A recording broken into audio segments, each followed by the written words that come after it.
ஓம் சாந்தி 4-4-2025 காலை முரளி பாப்தாதா மதுபன்.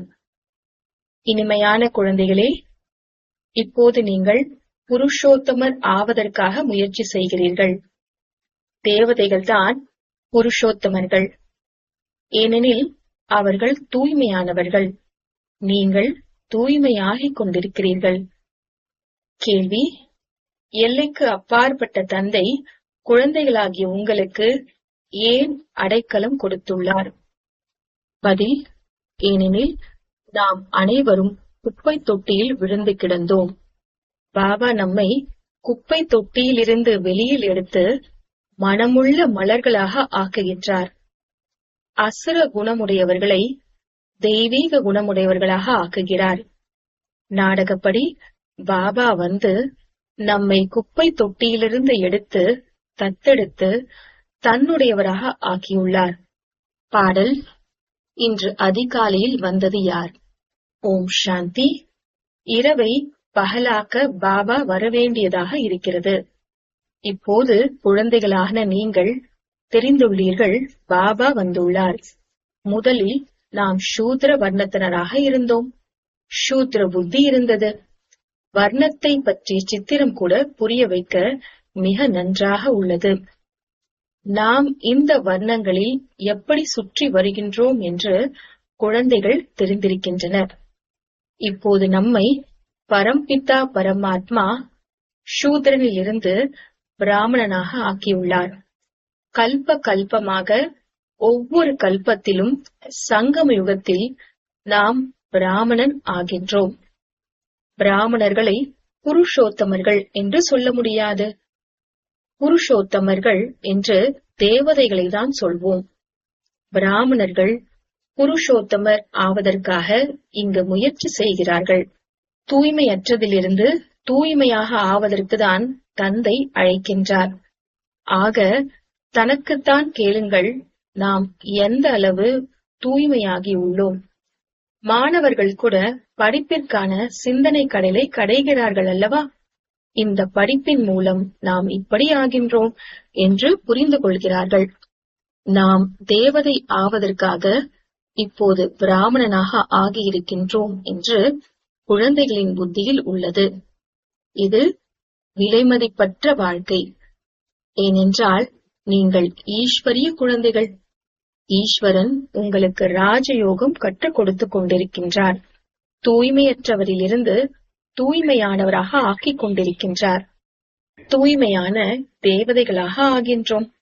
வர்ணங்களை பற்றி புரிய வைப்பது மிக நல்லது. சந்நியாசிகள் இந்த விஷயங்களை புரிந்து கொள்ள மாட்டார்கள்.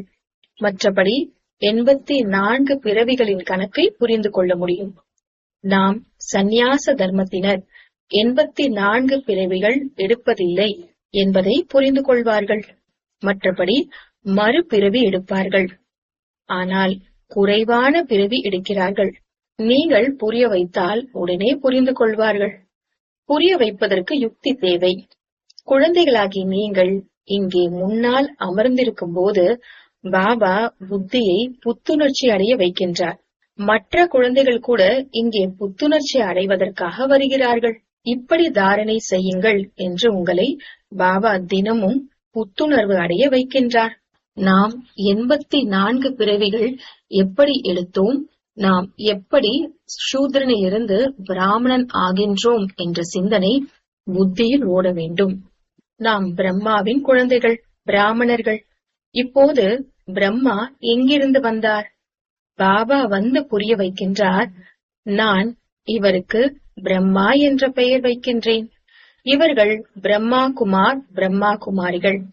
இது குடும்பமாக இருக்கிறது. ஆக நிச்சயமாக தத்தெடுக்கப்பட்டவர்கள். தந்தைதான் தத்தெடுக்கின்றார். அவரை தந்தை என்று சொல்லப்படுகிறது. தாதா, அதாவது மூத்த அண்ணன் என்று சொல்ல மாட்டோம். தந்தையை தந்தை என்றுதான் சொல்ல முடியும். தந்தையிடமிருந்து ஆஸ்தி கிடைக்கிறது.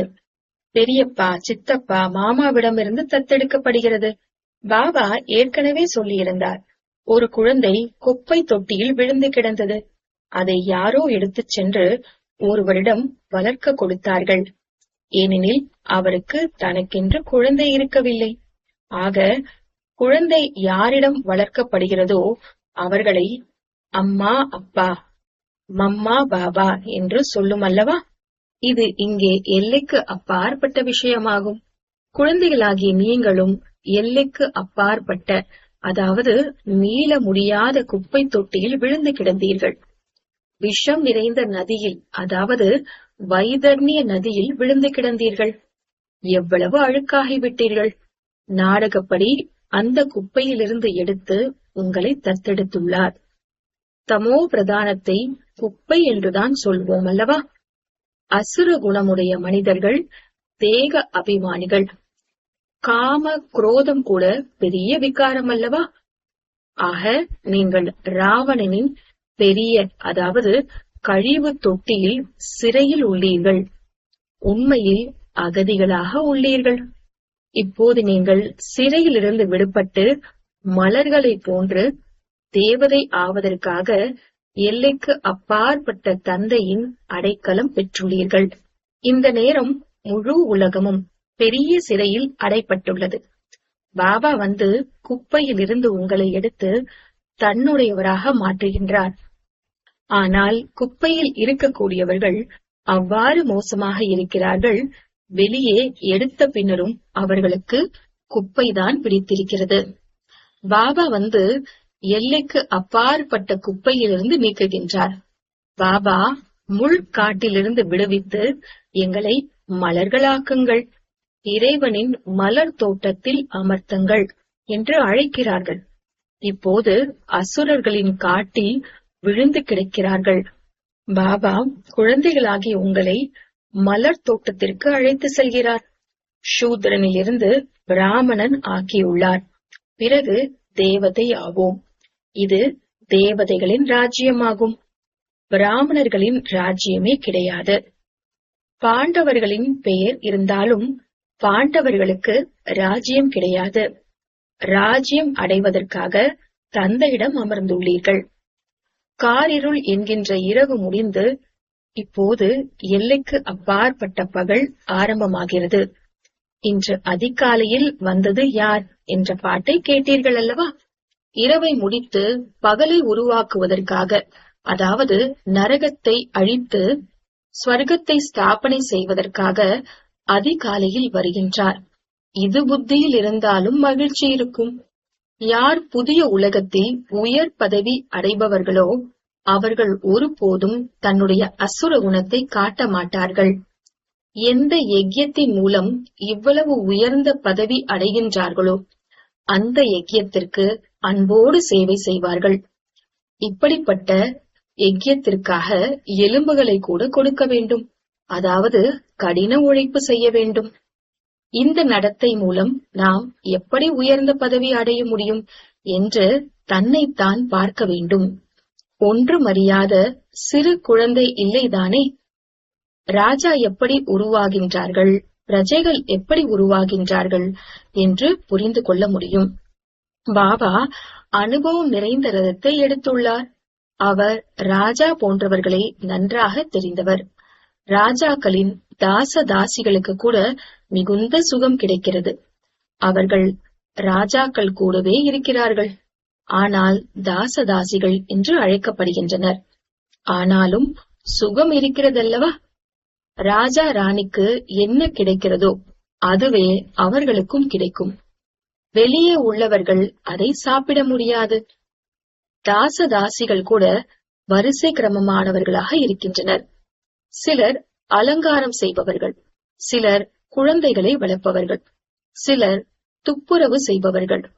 இங்கே ராஜா ராணிகளுக்கு இவ்வளவு தாசதாசிகள் இருக்கும்போது அங்கே, அதாவது சத்தியுகத்தில் நிறைய பேர் இருப்பார்கள். அனைவருக்கும் அவரவர்களுக்கென்று பொறுப்புகள் இருக்கும். வசிப்பிடம் தனித்தனியாக இருக்கும்.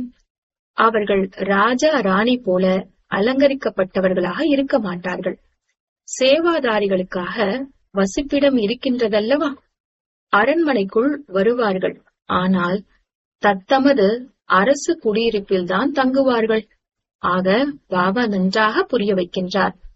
நாம் உயர்ந்ததிலும் உயர்ந்தவராக ஆக வேண்டும் என்று தம் மீது தாமே இரக்கம் காட்டுங்கள். இப்போது நாம் சூத்திரனிலிருந்து பிராமணன் ஆகின்றோம். ஆஹா சௌபாகியம்! பிறகு தேவதை ஆவோம். இந்த சங்கம யுகம் மிகுந்த நன்மை செய்யக்கூடியது. உங்களுடைய ஒவ்வொரு விஷயத்திலும் நன்மை நிறைந்துள்ளது. சமையலறையில் கூட யோகத்திலிருந்து உணவு சமைத்தால் பலருக்கு நன்மை ஏற்படும். ஸ்ரீநாத் துவாரகாவில் முற்றிலும் அமைதியிலிருந்து சமையலை செய்வார்கள். ஸ்ரீநாத்தின் நினைவில் இருப்பார்கள். பக்தர்கள் தன்னுடைய பக்தியில் மிகவும் தீவிரமாக இருக்கிறார்கள். நீங்கள் ஞானத்தில் தீவிரமாக இருக்க வேண்டும். கிருஷ்ணரை அவ்வளவு பக்தி செய்கிறார்கள். கேட்கவே கேட்காதீர்கள். வார்த்தைகளினால் விவரிக்கவே முடியாது. பிருந்தாவனத்தில் 2 பெண் குழந்தைகள் இருந்தனர். முழுமையான பக்தைகளாக இருந்தனர். நாங்கள் இங்கேயே இருப்போம், இங்கேயே கிருஷ்ணரின் நினைவில் உடலை விடுவோம் என்று சொல்கின்றனர். நல்லது, வீட்டில் போய் இருங்கள், ஞானம் எடுத்துக் கொள்ளுங்கள் என்று அவர்களிடம் அனைவரும் சொல்கின்றார்கள். ஆனால் நாங்கள் இங்கேயேதான் இருப்போம் என்று அவர்கள் சொல்கின்றார்கள். ஆக அவர்களை பக்த சிரோன்மணி என்று சொல்லப்படுகிறது. கிருஷ்ணர் மீது எவ்வளவு பலியாகிறார்கள்! இப்போது நீங்கள் பாபா மீது பலியாக வேண்டும். ஆரம்பத்தில் சிவபாபா மீது எத்தனை பேர் பலியானார்கள்! நிறைய பேர் வந்தார்கள். இந்தியா வந்ததும் பலருக்கு தன்னுடைய வீடு, லௌகீக குடும்பம் நினைவிற்கு வர ஆரம்பித்தது. எவ்வளவு பேர் போய்விட்டனர்! நிறைய பேர் மீது கிரகச்சாரம் அமர்ந்து விடுகிறது. எப்படியெல்லாம் கிரகச்சாரம் பிடித்து விடுகிறது! யாரேனும் வந்தால் எங்கே வந்துள்ளீர்கள் என்று கேளுங்கள் என்று பாபா புரிய வைத்துள்ளார். வெளியே பிரம்மா குமார் குமாரிகள் போர் பார்த்தோம் என்பார்கள். இது குடும்பம் அல்லவா? ஒன்று நிராகார் பரம்பிதா பரமாத்மா, இன்னொருவர் பிரஜாபிதா பிரம்மா. இருவர் மகிமையும் பாடப்பட்டுள்ளது. இவர்கள், அதாவது BK, அனைவரும் குழந்தைகள். சிவபாபா தாத்தா ஆவார். அவரிடமிருந்துதான் ஆஸ்தி கிடைக்கிறது. என்னை நினைவு செய்தால் நீங்கள் தூய்மையற்றவரிலிருந்து தூய்மையாக ஆகிவிடுவீர்கள் என்று அவர் வழி கூறுகின்றார். கல்பத்திற்கு முன்பும் கூட இப்படி வழி காட்டியுள்ளார். எவ்வளவு உயர்ந்த படிப்பாக உள்ளது! நாம் பாபாவிடமிருந்து ஆஸ்தி அடைந்து கொண்டிருக்கின்றோம் என்பது கூட உங்கள் புத்தியில் உள்ளது. குழந்தைகளாகி நீங்கள் மனிதனிலிருந்து தேவதை ஆகக்கூடிய படிப்பு படித்துக் கொண்டிருக்கிறீர்கள். நீங்கள் கண்டிப்பாக தெய்வீக குணங்களை தாரணை செய்ய வேண்டும். நீங்கள் சாப்பிடுவது, குடிப்பது, பேச்சு, நடத்தை எவ்வளவு ராயலாக இருக்க வேண்டும்! தேவதைகள் எவ்வளவு குறைவாக சாப்பிடுகிறார்கள். அவர்களுக்கு எந்த ஆசையும் இருப்பதில்லை. 36 விதமான போஜனம் சாப்பிடுவார்கள். ஆனால் கொஞ்சமாக சாப்பிடுவார்கள். சாப்பிடுவதில் ஆசை வைப்பது கூட அசுர நடத்தை ஆகும். தெய்வீக குணங்களை தாரணை செய்ய வேண்டுமானால் சாப்பிடுவது, குடிப்பது மிக சுத்தமாக, சாதாரணமாக இருக்க வேண்டும். ஆனால் மாயை ஒரேடியாக கல் புத்தியாக ஆக்கிவிடுகிறது. பிறகு பதவியும் கூட அப்படிதான் கிடைக்கும். பாபா சொல்கின்றார், தனக்கு நன்மை செய்து கொள்ள தெய்வீக குணங்களை தாரணை செய்யுங்கள். நன்றாக படித்தால், படிக்க வைத்தால் உங்களுக்கு சம்மானம் கிடைக்கும். பாபா கொடுப்பதில்லை, நீங்கள் தன்னுடைய முயற்சியினால் அடைகிறீர்கள். தன்னைத்தான் பார்க்க வேண்டும். நாம் எந்த அளவு சேவை செய்கின்றோம், நாம் என்ன ஆவோம், இந்த நேரம் ஷரீரம் விட்டால் என்ன கிடைக்கும்? பாபாவிடம் யாராவது கேட்டால் பாபா உடனே சொல்லிவிடுவார், இந்த மாதிரியான நடத்தைக்கு இந்த மாதிரியான பதவி அடைவார்.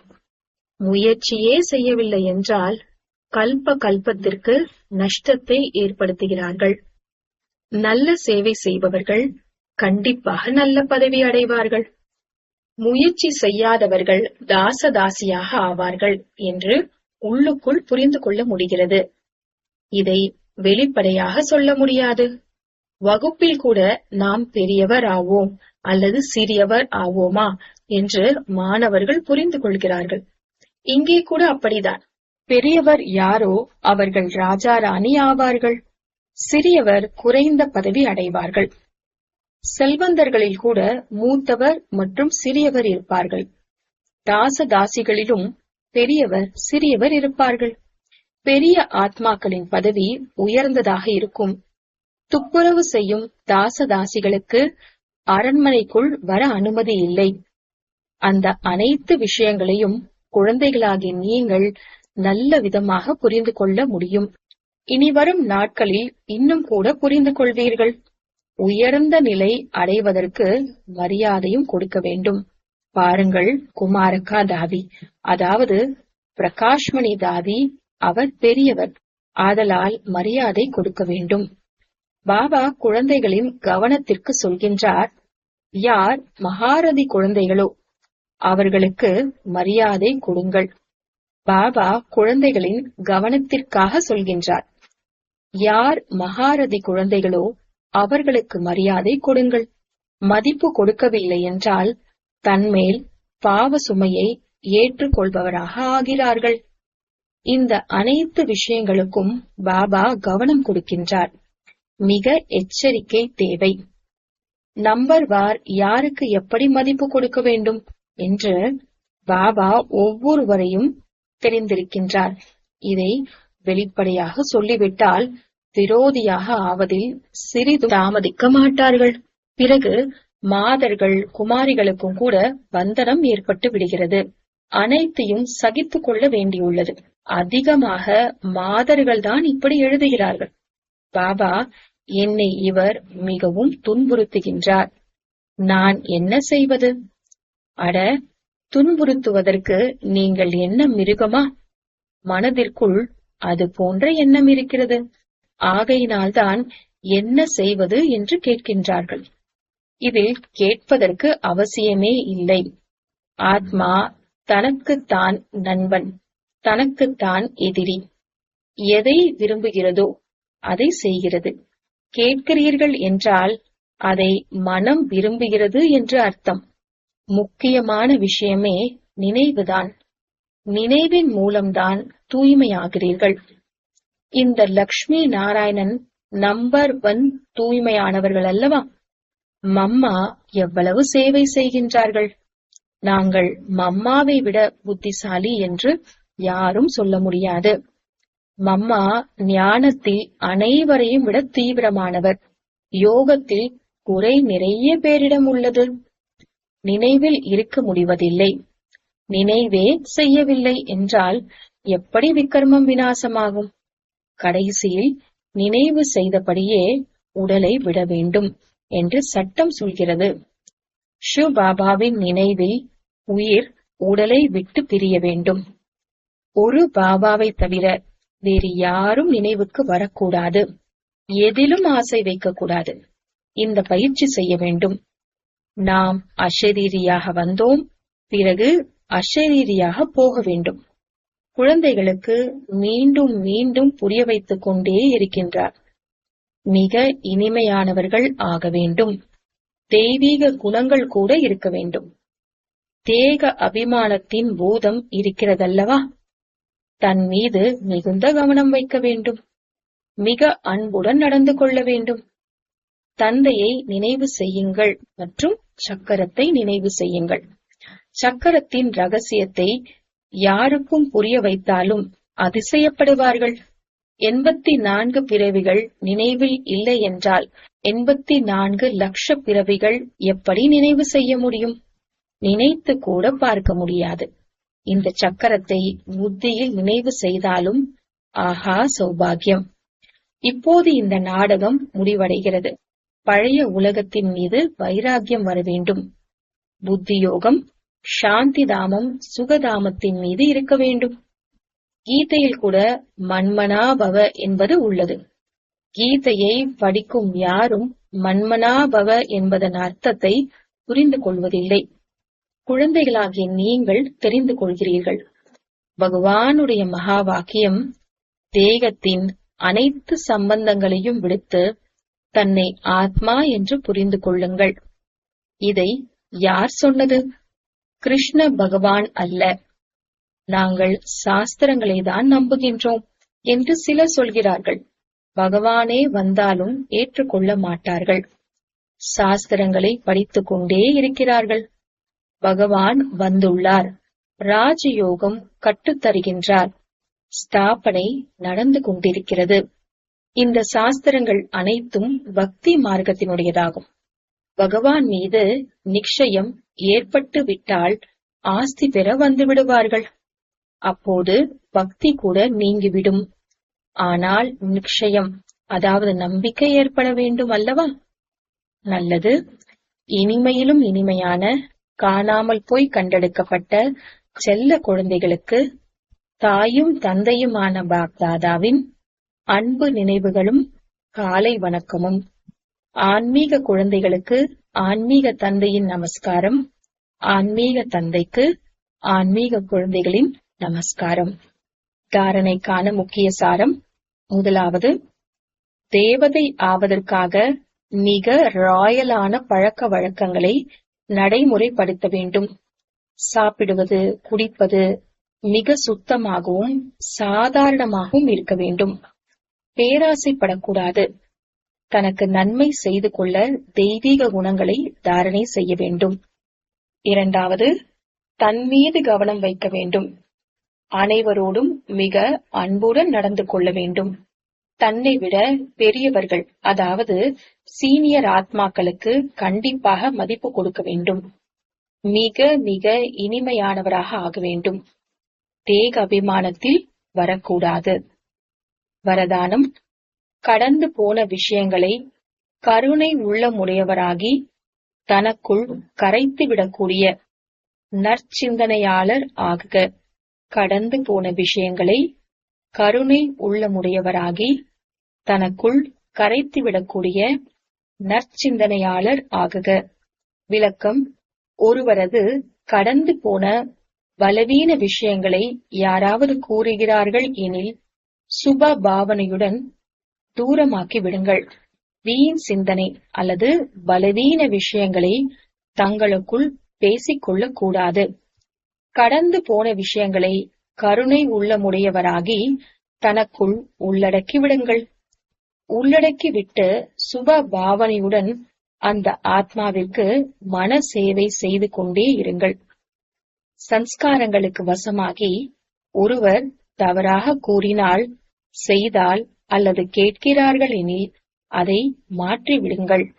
ஒருவரிடமிருந்து இருவர், இருவரிடமிருந்து மூவர் என்று வீண் விஷயங்களின் மாலை உருவாகிவிடக் கூடாது. இவ்வாறு கவனம் செலுத்துவது என்றால் நற்சிந்தனையாளர் ஆவதாகும். ஸ்லோகன்.